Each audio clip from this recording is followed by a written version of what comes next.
on my TV. Hi, everyone. Welcome to Podcast Land. I'm Fraz. I'm Miss Redacted. And I'm so excited to be here. I love how as soon as we started introducing ourselves, Maria was like, Dude, I was so excited to get home. All I could think about was that there was a box outside my house with a hat. And then I immediately recorded a TikTok that I sent you because I was so excited. I can't wait to watch it. I was going to get you a white one because I was like, she's a bride, she's a bride. No. But I was like, I have to get her the pink one because that's the one I would want. Here's the thing. I'm going to turn this into a festival outfit over the summer. I'm going to use this as inspo because we just bought our tickets for our first festival of summer and I can now start planning outfits. I have so much white shit that I don't wear and I was like, give me the pink. She goes to festivals. Especially pink and feather. Yes, please. I'm so glad that you like it. Hello. We're all in the hats. We're all in the hats for those of you listening. We had to be in the hats. The hats. For those of you listening who don't know, I know Maria. We met once for maybe 12 hours. For my wedding. She was at my wedding. At the most dream-esque wedding I've ever been to. Stop. I would just like to take that and copy and paste it for mine because that was beautiful. And then I got a tattoo. Yes, you did. You got a tattoo on her wedding weekend? Yes, because Shaibi and I met each other for the first time the night of her rehearsal dinner, and then we clicked. We loved Monstera's plants, crystals, planets, all the things. And then at Fraz's wedding, there were Monstera plants everywhere. So Shaibi and I stole a little pebble from the venue, and then we also the next day got tattoos together. That's beautiful. Isn't that beautiful? It was beautiful. The police are on the way, but that's beautiful. I really enjoyed the people who managed our venue. It was so beautiful. You were so beautiful. They wouldn't mind that you took the pebble. I'm so excited that Maria is on this podcast because I feel like you are the poster child for leaving your job and becoming your best self. I love that. I don't know how you feel, but that's how I feel looking at you. It's how I'm starting to feel. To be honest, I have not processed leaving teaching at all because this was never the plan. No. I did not see this coming at all, but now I don't know who I am in the best way possible. I am so energetic. I sleep so well. I wake up without anxiety and dread every single morning. I am eating better because I don't want to just shove my face with cupcakes when I get home to make my hole in my heart better. I am just this new version of myself that I didn't know was there, and I'm so thankful that I plopped into on accident. Yes, and I feel like there's people like me who, when I was really struggling with my job, I was miserable and wallowing in it. But you, Maria, when you were struggling, you woke up every single morning and were setting your intentions and finding moments to be grateful for, and very, very much so striving to find the good. I think I told you, I was just so impressed by how you were managing, but I knew that you weren't deeply happy and fulfilled. I was miserably optimistic. Exactly. It was so bad. You tried. I didn't try. I gave bare minimum there for a while at the end of school. I definitely was. I didn't give my best self, but I also didn't think I could give my best self. I just did not have it in my little emotional fuel tank to give anything more than I did. And it was real bare minimum. But miserably optimistic. That was the vibe. You had to do what you had to do. Yeah. It was beat out of you. It was not good. Last year was not good at all. At this point, I don't think that I was supposed to be a teacher. I believe in everything happens for a reason, obviously. So I knew that this was my journey that I had to be on, but I had the wildest shit happen to me over my teaching career that I don't think that this was for me. I think the universe was get out. You gotta go. I'm gonna keep throwing you random things that are awful. And I victimized myself. But I just too many things that were not good. You were not victimizing yourself. That is the truth. People do not experience this shit. Yes, that is true. It's not normal. What happened? So college. We started in college. I transferred 3 times. I was at 3 different colleges. You're so I was born in 1994. The very beginning. Okay, so I started at a university. It was in the middle of nowhere land. I was doing teaching. I didn't really make any friends. Sent me into a sad spiral. Whatever. I also had no friends in college, so hard to relate. It was very weird. So then I was unhappy at school and dating someone from a college that I would go to next. When did you meet Dave? Junior year of college, but my sophomore year at OU, because I did 4 years at my last school. Oh. I then watched Gossip Girl my freshman year and thought I wanted to be a fashion designer. Choosing a career based on the last show or movie you watched is the most relatable thing in the entire world. I wanted to be a lawyer because I wanted to be Elle Woods. Did you take action at your college for it, though? Okay, no, but Maria, now that I'm pursuing a lawsuit, 2 separate lawyers have told me I should go into law. Maybe that's your next era. Girl. That could be fun. Wait, you're in California. You could do the weird law school that Kim Kardashian is doing, where it's an apprenticeship, and then you just have to take tests. Fraz for lawyer, 20, however many years it would take you to do that. You know what? Do it. Do it as a joke. Do it. I dare you. I would do it if I didn't have to leave my baby. I'm sure there's an online school. Go to the University of Phoenix. If I might fucking fuck around and go to an online law school and vlog it. Fuck around and find out you can be a lawyer. I would hire you. I trust you. 2 different lawyers have been like, are you in law school? And I was like, You're like, not yet? Do you want to write a recommendation? should I? Use it. It's a sign. They're like, you have a really comprehensive knowledge of the law. And I was like, because I'm anxious and at 3 a.m. I'm doing this. I'm anxious and law things keep happening to me. Law finds me. You're like, you went to school for law? You can literally Google it. Like, it's free on Google. You paid tuition to learn it? My friend, who is the most Elle Woods bitch I ever knew, took the LSAT for fun. I love taking tests for fun. So she got a massively high score. She's in a top 20 law school. She got 2 different awards from her law school for having the highest grade in 2 of her classes. And she got... That's a smart cookie. She's a musical theater major. And then she got a teaching credential. That's a lot of energy. And she, like, is killing it. So we were having lunch at, like, Neiman... What's that department store? Neiman Marcus. We were having lunch at Neiman Marcus. And they have food at Neiman Marcus? And they give you a popover. They give you a popover with strawberry butter. And they give you a little thing of broth. You're like, why are we formal dining in the Nordstrom right now? Dead ass. But no, she's so fucking smart. And I'm like... Why isn't she your lawyer? She should be on top of this. She hasn't passed the bar. She's not an official lawyer. Blah, blah. My toxic trait is that I think I could pass any multiple choice test. Like, literally give me the bar right now. Here is your first Patreon content. You both are going to take lawyer tests and see what happens. So, podcast land. You were in college. You decided to transfer because you were in the middle of nowhere land. And then I moved back home and I did a community college version of like the Ohio State University. I kind of just like gathered credits, less of like doing major things and more of gathering all the little credits that you need. Then at the end of that semester, I had visited my best friend, Nicole. She's the one that officiated our wedding. And I went and partied with her. One of her friends was like, you should go here. You seem like you'd like it here. And I was like, okay. So then I went home, I applied, I got accepted. And then first year of college, I start doing like normal teacher track program, whatever that like everyone is probably accustomed to at some degree. The springtime semester, this one guy who led this program called CARE. And the thing about CARE was that second semester of your freshman year, there were these partner teachers who taught at a local middle and high school, and you'd be in their classroom during the day. And then at night, they would come and teach night classes that were like 3 hours long every night. And it was like a small group of people. We would like debrief our day essentially. And it wasn't a formal like teaching track. However, I'm a bad student and I preferred to just like learn by watching and doing. So that was fine with me. The first weird thing that happened is I had started the year, this was like mid-September, and I was talking to my academic counselor and I was worried because I was like, I just feel like there's something wrong with my credits. And he was like, no, I don't think there's anything wrong with your credits. And I have really freaking good gut feelings. And I was like, no, I think there's something wrong with my credits. And he was like, no, there's nothing wrong with your credits. Well, it turns out there was, and I got escorted off of my school's campus in the middle of the day. Literally, I was teaching a language arts lesson and my assisting teacher was in the back. Principal comes in and he was really nice and I liked him. And so I was just like, hey. He's like whispering with her. She comes and she's like, hey, so-and-so wants to chat with you. And I was just like, okay. And then I go to the back and he was like, hey, come in the hallway with me. And he was like, oh, by the way, grab your things. And I was like, okay. And then they literally went and sat me down in the principal's office with an academic advisor that wasn't mine from our school. And they were like, you legally can't be here. You have to leave now and you can't come back till we're not sure. Maybe the spring, maybe you have to take an extra year to graduate. Bye. And I had to just like go home in the middle of the day. I didn't drive because I was carpooling with my friends and they wouldn't let me stay the entire day. And I had to call Dave's sister, who I only had known for like a short amount of time where I did not feel comfortable calling her sobbing. And I did. And then I got like taken out of school that day. So that was like red flag number 1 of maybe I'm not meant to be a teacher. Wait.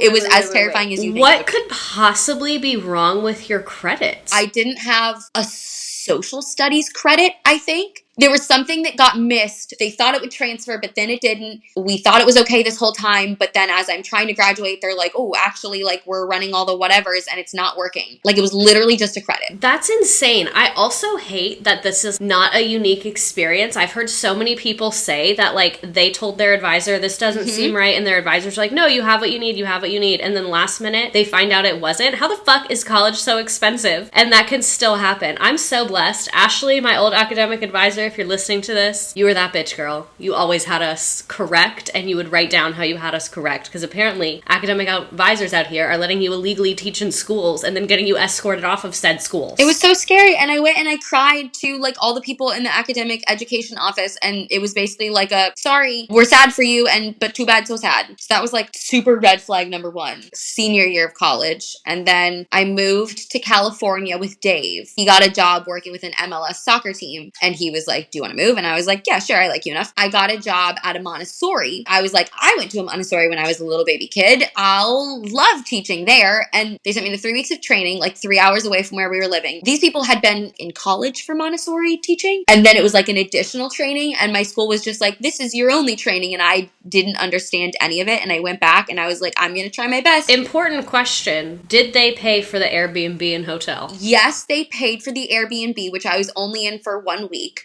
To give you context, I'm an only child, and my parents are very protective over my safety. My dad is ex-military and is very concerned that things will always go wrong. So this Airbnb, I get in the first day after my full day of training, and it is a house where I am in a room by myself, but the house has like 6 to 8 other people, most of them which are like, I'm an adult, but like adultier adults. And I told my dad about that, and he was not happy. So then I stayed there for like 4 days, and then he used his Marriott points and put me in a hotel for the rest of the time, which they did not pay for. They would only pay for the Airbnb and did not understand why it was not okay. Valid on everyone's parts, and that point system goes hard as fuck. I love Marriott Bonvoy points. They're so hard. good. I love Marriott so much. So I stayed there and I did training, which was like haphazard training, and I didn't feel prepared and whatever. And so I went back and I was like, I'm going to do my best. Here is my best. And I did like 3 months of my best. Then I was pulled aside by someone who had been there for a while, and they were like, so our principal and like vice principal, but they were called something else. I don't know what they were called. She was like, yeah, so I talked to them, and they don't like pretty much everything that you're doing. So I'm going to have to work one-on-one with you to make sure that it's done better and different. What age group was this? A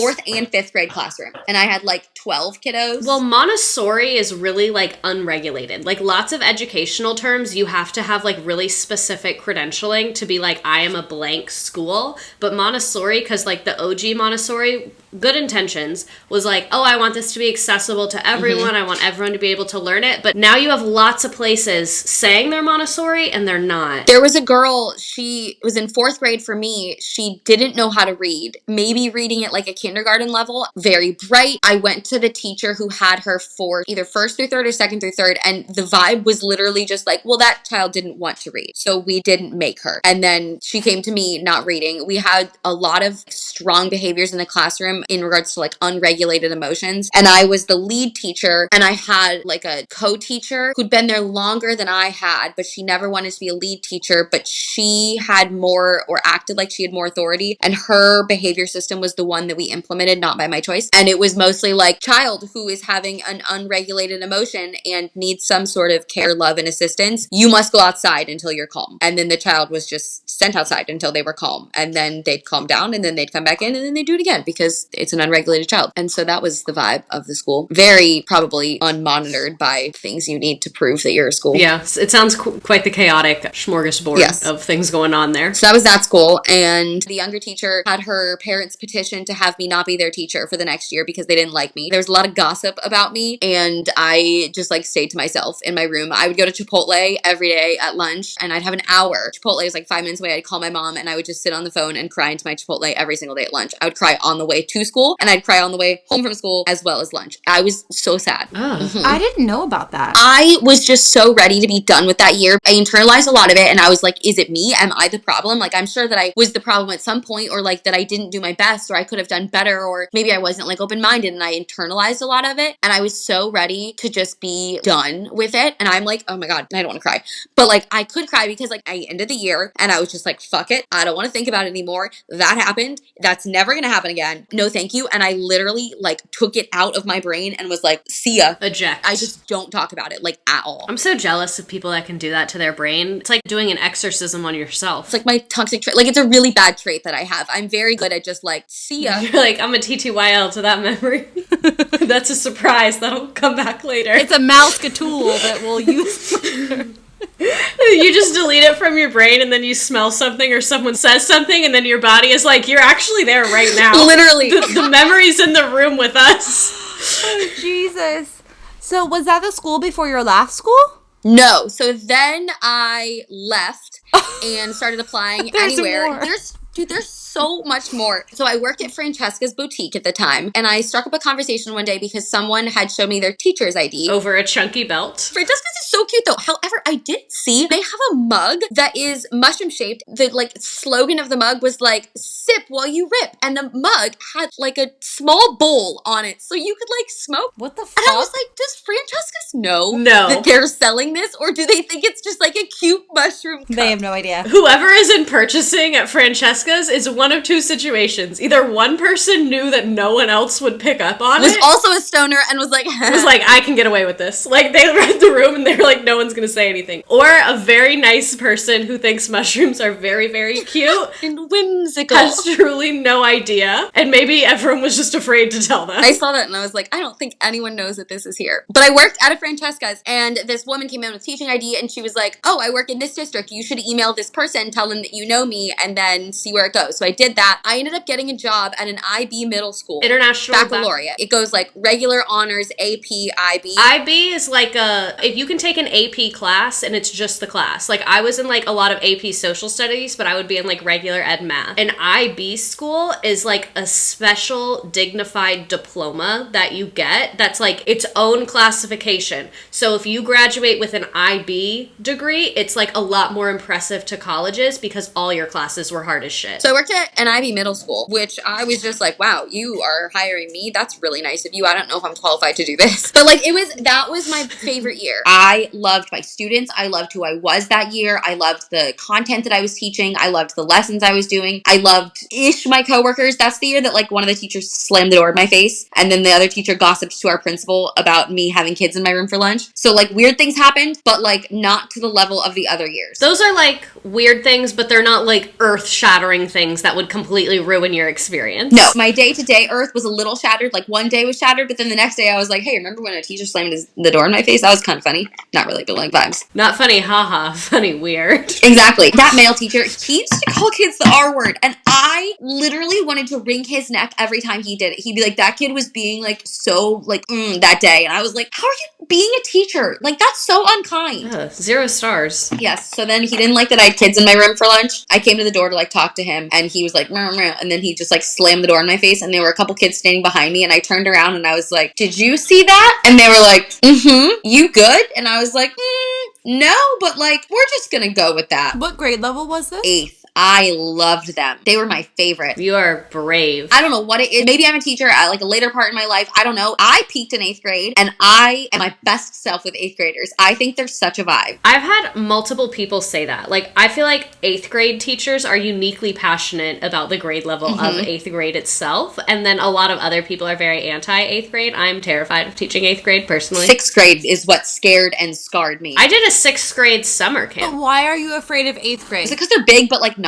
There's like a lot of hormonal things happening. They have a lot of like rage inside of them and like emotions that are new to them that they're not like that equipped to deal with. And they're also the biggest fish in the pond, which comes with a little arrogance that I don't love. I don't know. It's like too much of an in-between time to me. I love a little in between. But you like freshmen? No, I'm terrified of freshmen because freshmen are getting traumatized because they went from being a big fish in a pond to being a little fish. I don't think I'd like freshmen. They're like anxious and really aggressive at the same time. 11th grade is where it's at. 11th grade's like cherry on top. 12th grade, I like, but not my favorite. 8th and 9th grade, that's the ages I'm most terrified of. So, we love 8th grade. We love the IB school other than the 0-star teacher that slammed a door in Yes. and slammed your door into your face. Like, you can slam other people's doors. It's Yes, not how this works. I want to say 160 students overall, and I would go after school and I'd take all my little student work and I would take it to Starbucks and I would write a little note on every single one of them so happily, like so excited to do it. Every like quarter, that we had a grade, I'd have like a whole presentation of like, here are the averages of the grades. Like, fill out this questionnaire as to like how you think you're doing academically, but like, how are you doing emotionally? And we had like social emotional classes, and I would like go to the basketball games. Like, it was my absolute favorite year. And I was also excelling as like a human. Probably November to when the pandemic started, I'd go to 5 a.m. Orange Theory every morning, and then I'd come home and I'd go to school 7:30 to 4:30, and then at 4:30 I'd leave to go to the mall, and I'd work at Francesca's from 5 p.m. to 9:30 p.m., and then I'd come home, have dinner, and I'd do it again every single day. You did this for months on end? Yes, and every weekend I was traveling. Did you do coke? No. So back to the education world, just to take a hard left.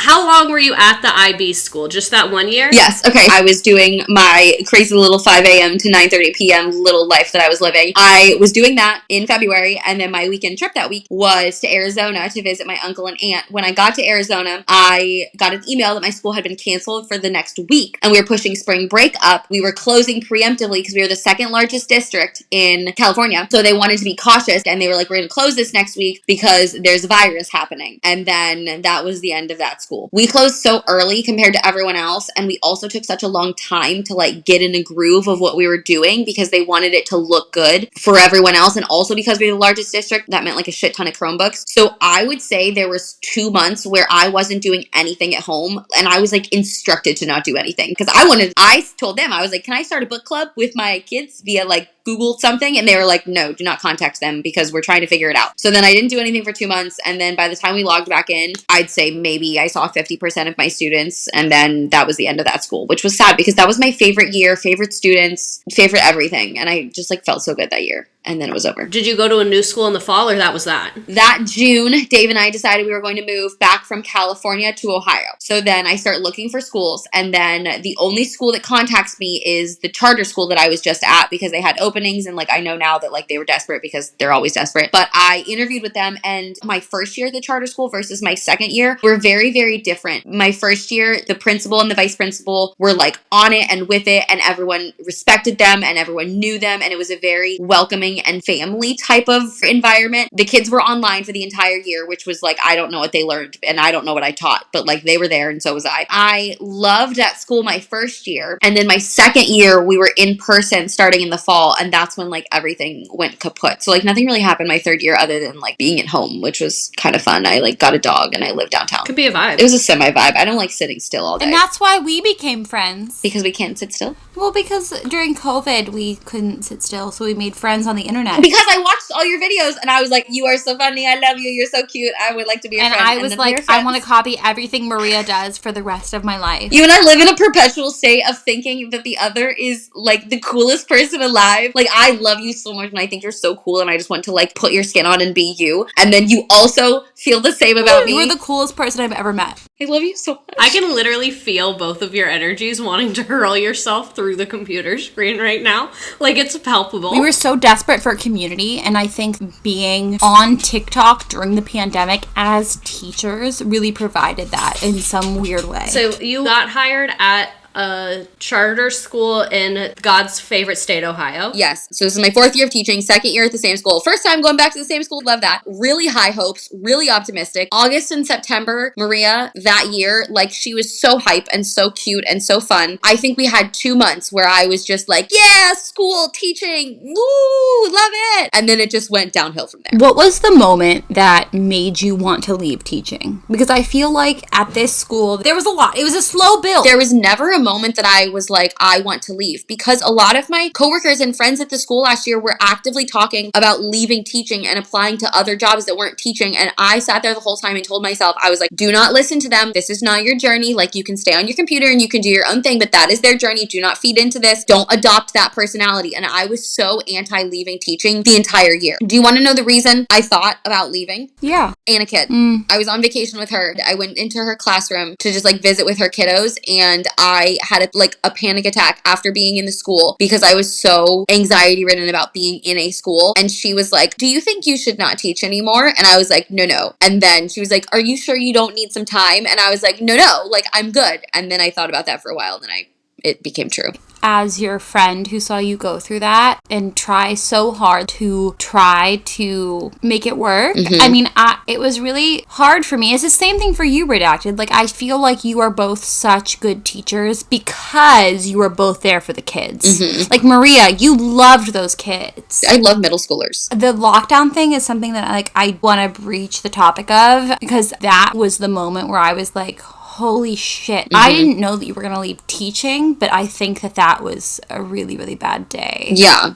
Hey guys, Fraz here for a content warning. For the next 5 minutes, we're going to talk about a lockdown and gun violence in schools. Skip ahead 5 minutes and 15 seconds if you need to. Take care. It was like a normal day. Ironically enough, I had a gut feeling that like something was going to go wrong. I said that to my co-teacher that morning. I was like, I don't know why, I just feel like something's going to happen today and it's not good. We have a daily huddle. So we go into our classroom to have our little like 10-minute huddle. In this huddle, our principals are very like visibly shaken. And so they start telling us there have been on WhatsApp like text messages and pictures passed around of a hand holding a gun, and there's text on the screen and it says acronym of school name here, we're coming for you. And this has been passed around to some of our, I think, 7th and 8th grade students, and some students and parents reported it to the school. And this is like 7:20 in the morning. Students come into the building at 7:30. Doors open at 7:30. And so all of us are in shock, and our principals are like, we're not sure what we're doing yet. And all the teachers are like, don't let the kids in. Do not let them in, because they all come in through a central point downstairs through one door. And we're like,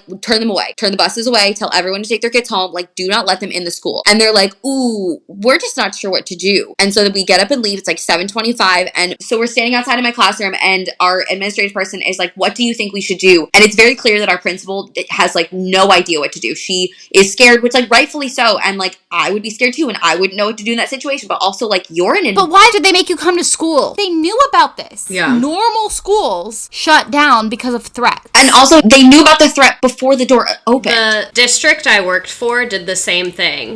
It makes me nauseous. Any threat should be taken with like the utmost seriousness. Like, we're at the point where like, you don't gaslight the teachers, and that's what they did to us. They gaslit us into thinking it was a TikTok trend. That's what they said. Bro, I remember that. You were like, I'm actually on the app, and that's not what's going on. The savage dance is going on. I was so mad about that. I sent a huge message into our school coworker group chat with our administration, and I was like, I am in a group chat with like 20 plus teachers across the United States, and not a single one of them has heard of this TikTok trend. I cannot find anything on Google. Like, this is not a trend, and we are not taking this seriously. And they are basically just like, okay. I got into it with the Teacher Misery Instagram account because I was like, you posted this phony list of TikTok trends. Oh my God. When they were destroying bathrooms. There was Yes. a fabricated list on Facebook that came out saying that these are TikTok trends. Yes. They were not TikTok trends. Punch a teacher in the boob Tuesday or Yes, something. I remember this. It was literally, I was like, no child plans this far in advance or would think of any of these. I was trying to explain to her how TikTok trends work. I was like, you can't forecast TikTok trends. You just can't. Yeah. So I was like, the thought that there's a year of TikTok trends planned,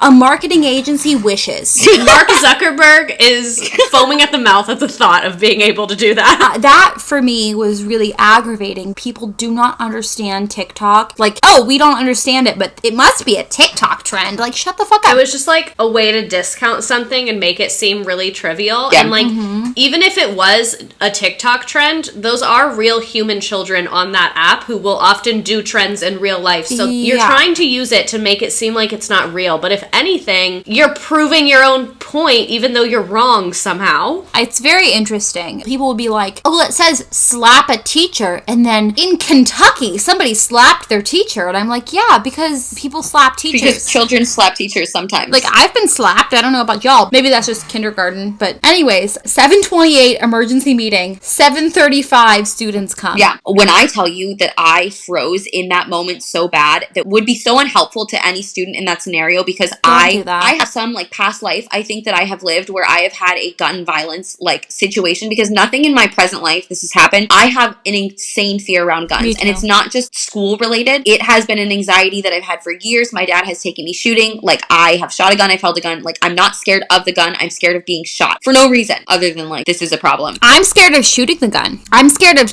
touching the gun. I have a good shot. I will shoot right in the little bullseye multiple times.